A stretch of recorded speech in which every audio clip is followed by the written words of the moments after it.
Good morning from Phnom Penh, Cambodia. I have officially been here for about 2 days now. So it's Monday morning. We arrived on Saturday. And I, first of all, just wanted to send you an update because it's been forever since I sent a video. But also just wanted to send you a message that I've been thinking about a lot over the past couple of weeks because I've been having these conversations with so many people. So, first, the update from Cambodia.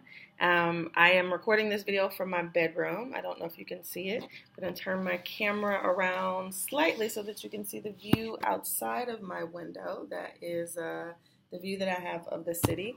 And when I work from home, I get to work from my bedroom, and I have a desk and an office space here.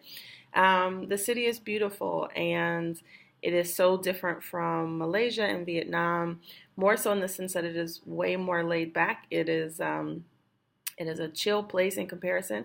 Specifically, crossing the street in Vietnam every day was an adventure. Here, it is just a lot less going on. It's a little bit quieter. It's also a lot more humid here, so I have brought out my bug spray that I'd packed away for the last month. And so far, the food has been amazing. So I am really, really excited about Cambodia. Again, it's another place that I never imagined I would ever be able to say that I've lived in before. And it's a country with a really dark history. So for those of you who are not familiar with the country, in the last 30 years or so, the country experienced a severe genocide, and millions of people were killed, and there's a really dark history to this country that we're going to be learning about in the next couple of weeks. And so it's sort of bittersweet in the sense that I'm excited about being here and excited about learning about the culture and the customs here. But also there's some really sad and really complicated stories to be told about this place. So more updates soon, and I can't wait to share those with you. The other part of this message that I wanted to share, and I've written a couple of notes here so that I can stay on track. I have a new masterclass coming up that I'm super excited about called Manifesting Magic. And it is, in fact, magic that I am sitting here in Cambodia recording this video. And it's also because I've been very intentional about everything that I've done over the last year to get me here. And I talk to people all the time who say, how do you do this? How are you doing this? Can you tell me how you did it?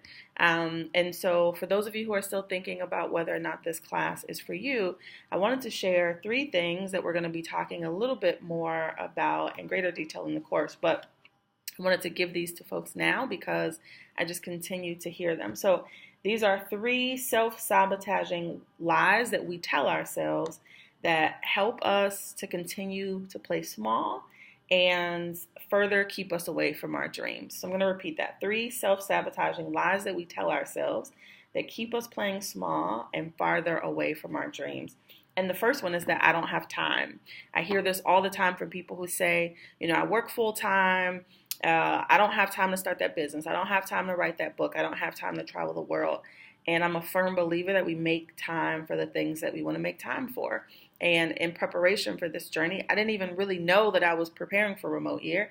I started waking up an hour earlier every day and then 2 hours earlier every day. And I started using the best part of my brain and my brain power on the things that gave me life and the things that gave me energy. And so if you are finding yourself saying, I don't have time to chase my dream or pursue my dream, are you watching a bunch of Netflix? Are you on Facebook? Are you going out to the clubs? Like, where are you spending your time, and how can you find more of it? The second sense is this false sense of loyalty to a job, a boss, a partner, somebody that you're not married to, whatever it might be. But I've heard this, and I have even been victim of this in the past, that, well, I can't do this because my job has been very good to me and I can't leave them, or my job needs them, or I have a really great boss.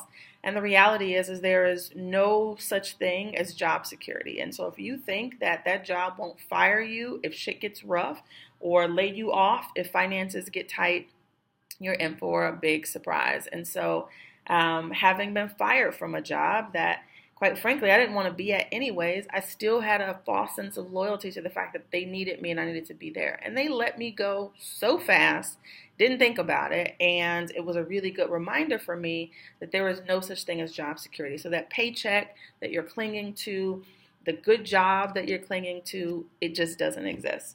And the last one is using self-sabotaging language like I can't or someday, or even just using words that don't speak life into your dreams or the things that you want to do.